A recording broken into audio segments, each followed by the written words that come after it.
मुंबई गोवा महामार्गाची शिवेंद्रराजे भोसले पाहणी करणार आहेत।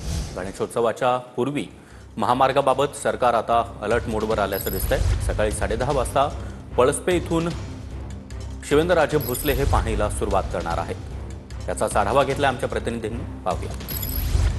गणेशोत्सवासाठी येणाऱ्या चाकरमान्यांना यावर्षी देखील मुंबई गोवा महामार्गावरती खड्ड्यांच्या विघ्नाला सामोरं जावं लागणार आहे आणि त्याचमुळे गणेशोत्सवापूर्वी मुंबई गोवा महामार्गावर सरकार जे आहे ते अलर्ट मोडवरती आलेलं पाहायला मिळतंय। मुंबई गोवा महामार्गाची आज सार्वजनिक बांधकाम मंत्री शिवेंद्रराजे भोसले हे पाहणी करणार आहेत। सकाळी 10:30 वाजता रायगड जिल्ह्यातील पळसपे येथून महामार्गाच्या जी पाहणी आहे ती या ठिकाणी केली जाणार आहे। दररोज प्रवास करता काय? मी नेहमी प्रवास करतो। काय परिस्थिती आहे महामार्गाची? एकदम बेकार परिस्थिती अशी आहे की आजला एवढे ॲक्सिडेंट होत आहेत या रोडमुळं की रोड आहे की खड्डा आहे हे समजत नाही आता। ह्या रस्त्यावरून आम्ही कसे प्रवास करणार?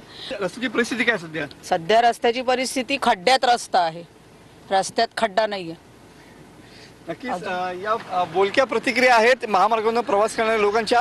आज बांधकाम मंत्री शिवेंद्रराजे यांच्याकडून अपेक्षा एवढीच आहे की कायमस्वरूपी या संदर्भात तोडगा निघावा आणि लवकरात लवकर मुंबई गोवा महामार्गाचं काम या ठिकाणी पूर्ण व्हावं। कॅमेरामन समित गजनेसह मी मनोज डेले, TV9 मराठी, रत्नागिरी।